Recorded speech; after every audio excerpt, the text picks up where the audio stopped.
welcome to episode 16 of the Biohacking with Brittany podcast. Thanks for tuning in. I have had such an interesting week this week. For those who follow me on social media probably know, I was in the hospital yesterday. I had something like so weird happen. So I woke up in the middle of the night at around 3:30 and started having this really intense like abdominal pain. And I got up and then I actually threw up about 45 minutes later. And then I went back to bed and tried to sleep and couldn't sleep because the pain didn't go away. And we ended up going to the hospital around 6 a.m. and we were there for about 6 hours. It was actually pretty terrible. So it was severe abdominal pain on my left side. So your right side is your appendix, which is like what most people think of right away when you say like severe abdominal pain like that. So it wasn't my appendix. And they started doing all these tests. So they did like a blood test and a urine test, looking at like my blood count and seeing if I was pregnant, because the symptoms sounded like a ectopic or atropic pregnancy where you become pregnant outside of the uterus and then the fetus grows and it causes abdominal pain. It's actually very dangerous. It's one of the leading causes for maternal mortality is that type of pregnancy. But it wasn't that, and which I'm grateful for sure. And they tested other things as well. They looked at my gallbladder. They looked if it was a cyst that had formed or ruptured, which when cysts rupture, they usually cause a lot of pain. But it wasn't any of that. So I don't know what it was. I threw up at the hospital 3 more times and had eaten nothing. I had barely any water, was super dehydrated. They put me on an IV with this drug. I think it's called like diomorphine. I don't know if I'm saying that right, but it's like 5 times stronger than morphine. So they put me on that and they put me on IV fluids and like electrolytes, and they put me on gravel as well just to help with the nausea, which was interesting being on that many drugs at once. Yes, I don't know what it was. So if anyone has any insight on left abdominal pain, basically like I couldn't stand straight. So if the abs were stretched out, like if I was lying down when they were doing the ultrasound or when I was standing, it was like the worst pain ever. And I was like crying the whole time. It was terrible. So the whole time I was in the hospital or like on a chair, like sitting down, cramped over, just trying to like make it better by not like stretching them out. And so I have no idea if it was the organs, if it was like, it definitely wasn't food poisoning because I've had food poisoning before and it didn't feel like that. It was not nearly as painful. I didn't have a fever either. If you have a fever, that can indicate things like parasites or some sort of bacteria infection going on. So I'm not sure. I am feeling better today, like not 100%, but I'm definitely feeling better. So if you have any insight or if this has happened to you, let me know, like shoot me a message. I'd love to chat just so that if it happens again, I can kind of be more prepared or understand it better. So yeah, thanks for anyone who reaches out about it. Now for today's episode, we have Jeremy and Daniel on from the company called Nature Remedies. And basically what they're doing is they're taking the problem of finding natural health practitioners when traveling and creating an online marketplace for them and connecting the client with the consultant. And it's really cool. I am hoping to join their platform in a few months when I'm up and running as a registered holistic nutritionist. I'm hoping for January if I can finish my final exam by then. And yeah, I'm just really looking forward to being on their platform because it's so easy to use and user-friendly, and it's really great. So we talk all about that, and we talk about travel, nutrition hacks, and fitness while traveling, and supplements, and things that they've found that's really helped them. So I hope you get a lot out of this episode. I look forward to having you join me next week. Thanks. Great. So welcome to the podcast. I'm so excited to have Daniel and Jeremy Zetouny with me. We connected quite a while ago. Basically, they reached out asking about kind of what I do and if I'm taking clients and like if I'm building my practice yet, because they essentially have built a platform that connects potential clients with healthcare practitioners globally, which is great because it can be quite a hurdle trying to connect with people around the world. So they've kind of taken this on and created software that helps with that. Welcome to the podcast, guys. I'd love to have you introduce yourselves and kind of like take us on the journey of how you got to this point. Hey everyone, I'm Daniel. Hey Brittany, hey guys, I'm Jeremy. Thanks for having us on the pod. Okay, so I'll get us started. Go My background is in the field of natural health and natural care. I did a degree in what is technically called natural health and wellness and beauty. And it was in a working clinic that we would actually see patients, and we would do quite a lot of conventional things like blood work and urinalysis and stuff like that. Just the treatment would be all natural. So we would be using herbs and supplements and nutrition and body work. We would even give out like physical exercise regimes and stuff like that. And the results that we saw were absolutely amazing. And everything was completely drug-free. And after I finished studying there, I wanted to see how I can incorporate that into a much larger, bigger picture, or even on a global world scale. And that's where the idea for our platform came about, which is a online virtual, you could call it a clinic, but it's more of a marketplace where consultants and clients can connect and be in touch via the web. Yeah, and I joined with Daniel shortly afterwards. We both started to travel around the world. We were in South America, we were in Africa, we were in the Far East. We're thinking how we'd be able to let Daniel keep practicing what he studied, and we came up with this idea. My history is not necessarily in the field of natural health and wellness, even though I do swim, take care of my body, but my background is more in terms of content management and production, a bit of HR and marketing, but mainly in terms of content, which is why this connection is so good, because the platform itself, Nature Remedies, in case we didn't mention it, is a content-based platform. Consultants can write the content, and via this content, people can come to the site, they read the articles, and then they can book video sessions with consultants. So this is where I come in terms of the content management system on the platform, whereas Daniel is more in terms of product and development. So it's a good connection that we have, in addition to being brothers, obviously. Yeah, that's awesome. And Nature Remedies, like I've gone through the site and the platform, and it's really robust, and you guys have done a great job. So what are like some of the issues or like commonalities that you guys are seeing with clients coming to your site? Like what type of health trends and issues are you seeing? Like, I'm just so curious that like, it's a global platform, right? So is it repetitive, or is it just kind of like all over the map? I would say it's a bit more repetitive than all over the place. The things that are most common these days are pretty much what's most common in the Western world, and that's allergies, high cholesterol, high blood sugar, diabetes. And it's usually all from the lifestyle that we have nowadays, and it's all the access to fast food and pesticide food and not having a physical lifestyle. I just want to interject for a second, Daniel, and point out it's really important to say that we personally have no access to any of the health information that the clients tell the consultants. We have no access to the videos. So what Daniel's talking about now, it's solely based on the sessions booked with the consultants and our knowledge of the consultants in terms of what they treat and what the area of specialty is, and not from the side of the client where we have no access to any of the information. Yeah, that's great. It's great that you guys have that like privacy set up so that people can feel like comfortable. And it's just like super professional, of course. Yeah, because I think it's hard, like when you're traveling or, you know, just out of these places that have really easy alternative healthcare, it's hard to kind of find somebody who can really help. And like, even like I've traveled quite a lot, and I couldn't imagine like trying to be in a different country and be like, I need a nutritionist or a naturopath, and like, where do I go? There's just so much unknown when you're traveling. And I think like you guys really just like nailed down that issue. And like just with the increase of travelers and digital nomads and people kind of getting away from working a 9 to 5 in an office downtown, like it's so different right now, like the workspace and the work world is changing so much. So it's really, it's really inspiring that like you've created a healthcare platform that kind of like goes with that.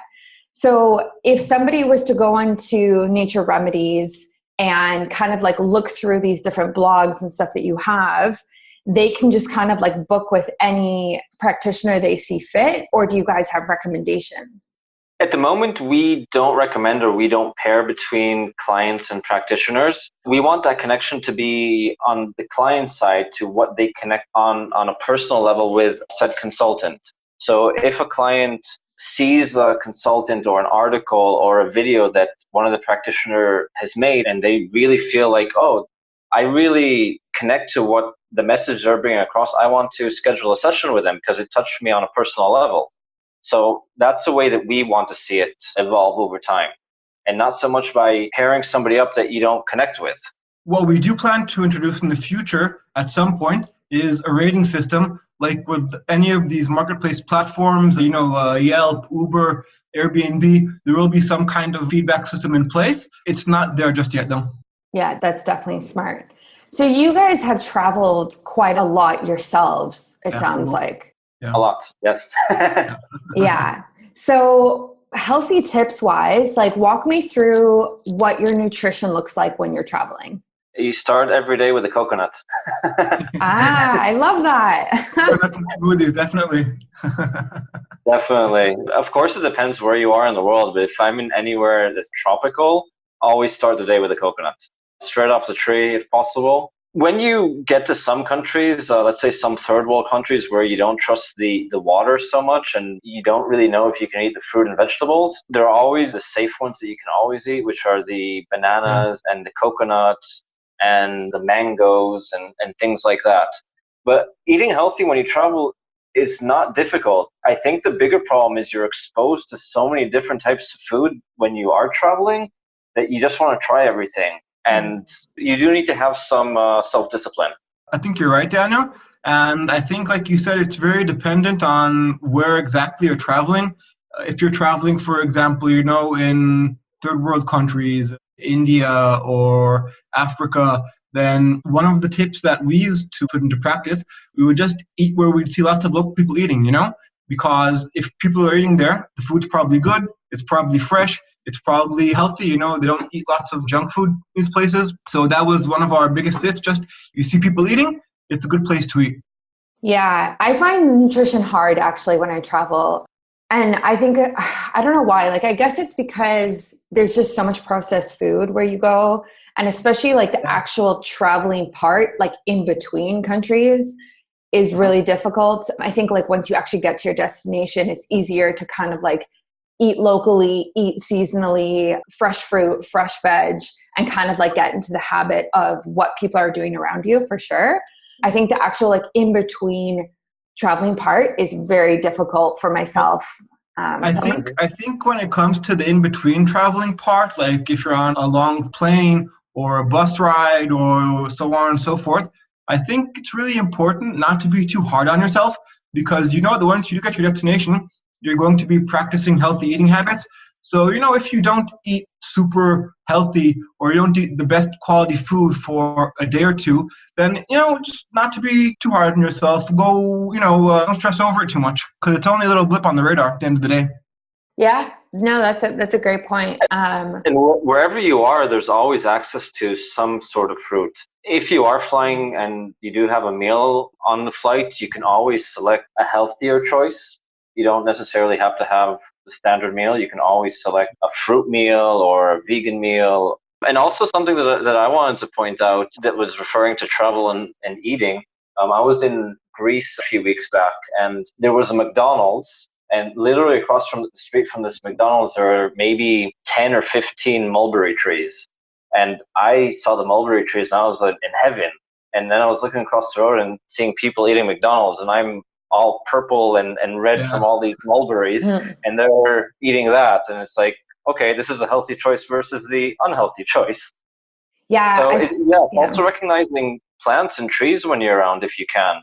Yeah, when I was in New Zealand, we had these blackberry bushes that grew beside the house we were staying in.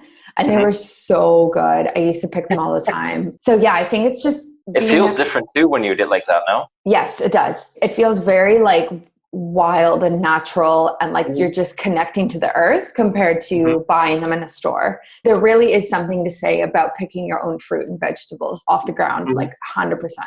I remember that one time Daniel and myself were in Venezuela, staying with a friend in the neighborhood, and just had coconut trees everywhere. So we just, we get up, walk out of the house, and pick the coconuts straight off the tree. And, nobody had any problem with that. The trees were for everybody. It was a really nice thing.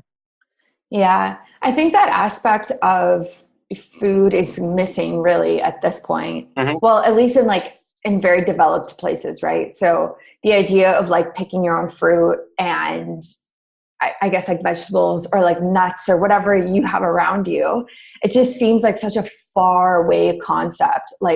Yeah. I don't know. I mean, I guess that's kind of what industrialization does and having access to food and I get the industry side of it. It's just interesting when you go back and do that. I used to work with a family that had apple trees on their property and picking apples in September. Yeah, it's so nice. And you don't even realize how grounding and healthy it is until you start doing that again, I think. So yeah. There is a website, I think it's called Fallen Fruit, if I'm not mistaken. And basically you can tag anywhere you are in the world where there's a tree or either a fruit or a vegetable, and it's an open public space and you can just take fruit from it. That's interesting. Mm-hmm. Yeah, I'm going to look at that. That's awesome. Another thing that I find with nutrition with traveling is fasting. So I try and fast for a lot of my flights. And this helps, it just helps to avoid the plain food and just buying crappy, processed food. So fasting definitely helps. It's hard though. It's hard when you've booked your flight and it comes with a meal and you're fasting and they give you the meal. Mm-hmm. Well, it depends if you're in practice, I guess. Yeah. I've been doing intermittent fasting for a while, so it's, if it's the time when you're not supposed to eat, then you're not supposed to eat, huh? Yeah. As long as you stay hydrated on the flight, though. That's important. Yeah. I guess you can also try and time your flights, to have night flights maybe so you can go to sleep and you aren't exposed to all the amazing airplane food smells that, waft into the cabin when you're just getting settled down. Yeah, exactly. Do you guys use any specific supplements when you're traveling or vitamins, minerals, anything that you find that's super helpful? Just vitamin C usually. I'm vegan. I do take B12, but besides that, I don't feel that my body needs it in a way. Yeah, fair enough. I definitely take the vitamin C in water when traveling. Yeah, absolutely. Yeah. I feel that even if you do have relatively complete diet, whether you're vegan or not vegan, taking additional vitamin C is good, especially because on planes, you don't know what kind of germs and what kind of crazy stuff you're going to get exposed to. And even when you land and you're wandering around, new population, new people, it's always good to have your immune system boosted as high as you can. Yeah, sure. Yeah, exactly. It's definitely a nutritional thing, at least for me. I can say when I went through periods where I wasn't eating well, I would get sick. But ever since being vegan, I don't recall being sick even once. Wow. Yeah. Right now, even when I don't travel, every morning I take about 500 to a liter of water with vitamin C in it. Mm-hmm. And I honestly never get sick.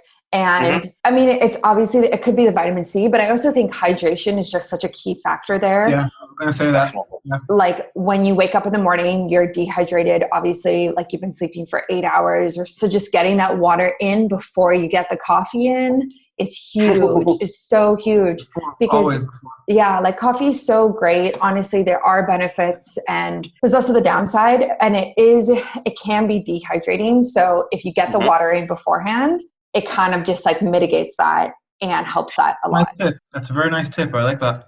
Yeah. You should actually, the first thing you do when you wake up in the morning is have a glass of water or even warm water with a little bit of lemon in it.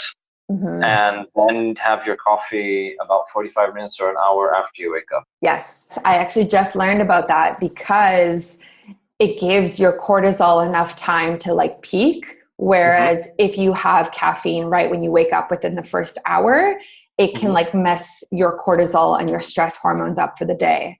So really pushing that and pushing it an hour is so easy. That is not a long time. So no, definitely not. Don't even notice an hour. Yeah.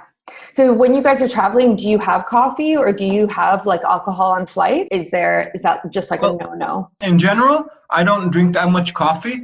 On days when I go swimming or work out, I'll have a coffee in the morning. But if I'm like on an off day or rest day, I don't drink any coffee or caffeine because I'm pretty sensitive. In terms of alcohol, when I fly, I'll have a little drink if it's offered, but not like to get drunk and dehydrated on the flight, even if they give us free alcohol. Yeah, because I know some people who will drink on flights and drink alcohol, and mainly because it just like helps you pass out, I guess, which sounds bad, but it does. Some people get nervous when they fly also, so you know it helps them a bit, which also has its benefit. If you are a nervous flyer and the alcohol helps you out, then yeah, why not? Yeah, no, that's exactly it. So fitness wise, when you guys are traveling, like what does that look like? Is that something you struggle with, or is that pretty easy as well? For me personally, I find it pretty easy in the sense of I do a lot of yoga. So wherever I am, I mean, I need 4 foot by 1 foot basically, and then I can practice and do what I want. Or when you travel, you do tend to walk a lot more.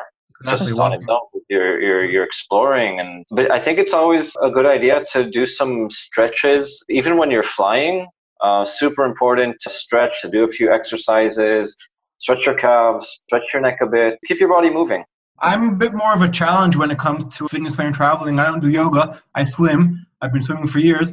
So, if I'm near a beach, no problem. If it's a city break or somewhere else, you got to find a pool. But in general, if I can't swim, then walking, like Daniel said, a nice little thing to do, which we've done several times, Daniel and myself, is just renting a bicycle and biking around the city. We did that in Barcelona. We did that in Rhodes, in Crete also. It's a great way to get around quickly, a bit of exercise, and you can reach places that you wouldn't be able to reach if you're just walking. So it's a cool thing to do.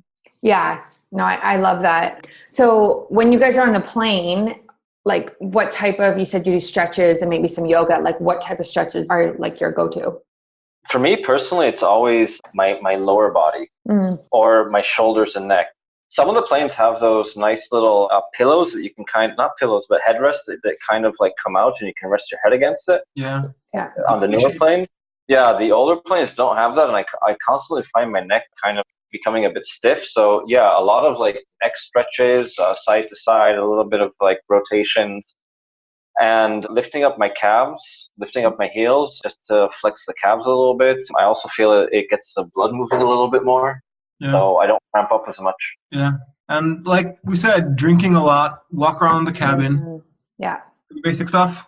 Yeah. What I tend to do is I actually will get up and go where the bathrooms are, because there's like that hall in between there.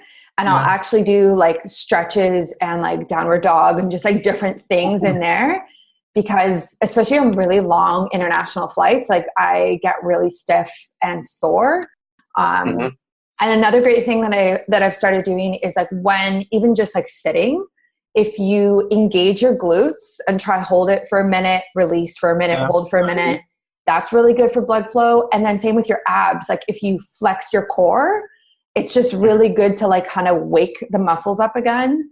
And you can just do it, right? Like while you're reading or while you're watching a movie, you don't even have to like get up or anything. So for sure.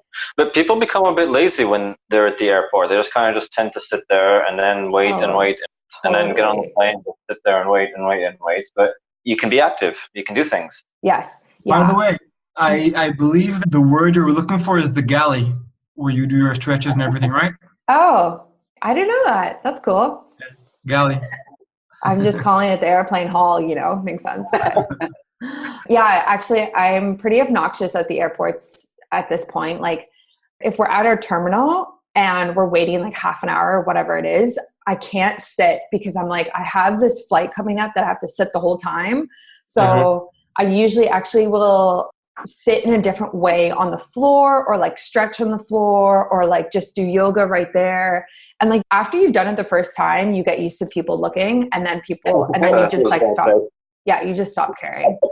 Yeah, I was going to ask you about that. If you ever felt self-conscious doing downward dog in the middle of the galley with all the flight stewardesses making the food, walking back and forth, Yeah. You know what? Most of the time they totally get it. And they're like, that's so great that you're stretching. Like they're super welcoming about it. Like I've never had any issues. So what do you guys in general, like what do you guys struggle with the most with traveling? Like we've talked about supplements, nutrition and fitness, but like if there was one thing that you find the most difficult in terms of health and traveling, like what would it be? I think for me, it's sleeping. I'm a very sensitive sleeper, and I suffer from jet lag. Also, I don't have a lot of caffeine because it affects my sleep cycles. So for me, just being able to catch up on my sleep and being able to get into a routine once I land, changing time zones. For me, it's really, really difficult. It takes me a few days just to get back into the groove of things. Yeah. Well, regarding the flights, I think it makes a huge difference on the length of the flight. There's a big difference between a 12-hour flight and a 4-hour flight and a 30-minute flight. Yeah. And then when you do get to your destination, I mean, if you're staying in a luxurious 5-star resort, it's a lot different than landing somewhere and starting to look on Airbnb for something. And then, I don't like it, or I do like it, it's not comfortable. So there are a lot of factors that go into this. But yeah, sometimes finding accommodation and comfortable accommodation is probably one of the biggest struggles, I would say, for me. Maybe it's not only the sleep, but it's also the energy of the place. And I don't know if there's a construction site nearby, and sometimes it's not always comfortable, and that does definitely affect you. Yeah. I totally agree with that. It's gotten to the point. What do you have challenges with, Brittany? Sleep is a really big challenge for me as well. And it totally does play a role in just how you can mentally handle traveling. I find when I sleep badly, I become very irritable, and my tolerance is lower. My patience is lower. Everything is just not working. So sleeping on planes is something I definitely struggle with, and I'm not the best at, but I try and do all the biohacks for it, and it does help, but it's one of those things.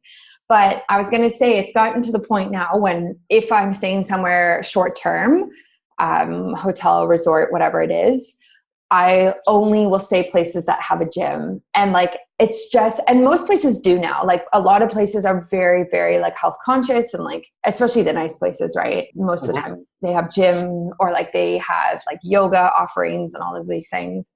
But it's really just choosing places that reflect the type of lifestyle you want to have when you're there.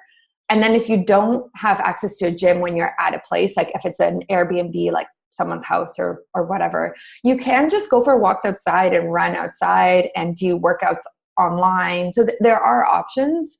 So it's really just making any place work. But yeah, it's a balance, I think. We also live in the age of Google Maps, and wherever you are in the world, you can just go and type in closest gym or yoga studio, and wherever you are, nothing is more than 10 or 15 minutes away. Yeah, exactly.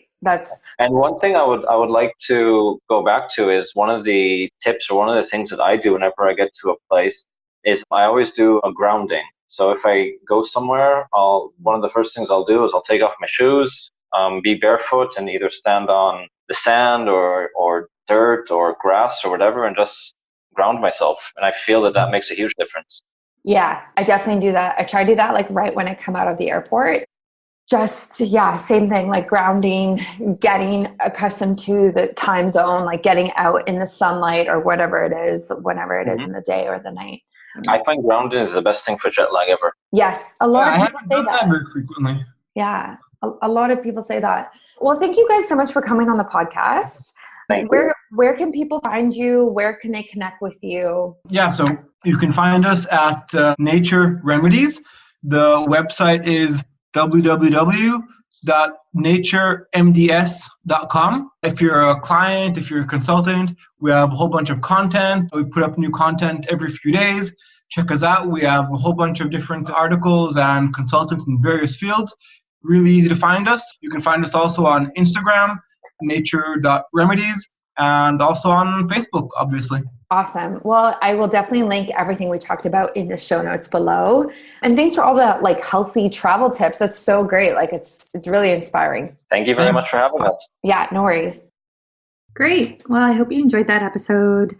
I will link everything that they talked about in the show notes below, and keep you guys updated about when I start taking clients soon. I'm really excited to start developing my practice. It's been such a long time in the making and a dream of mine. So it'll be really interesting to see how it comes together.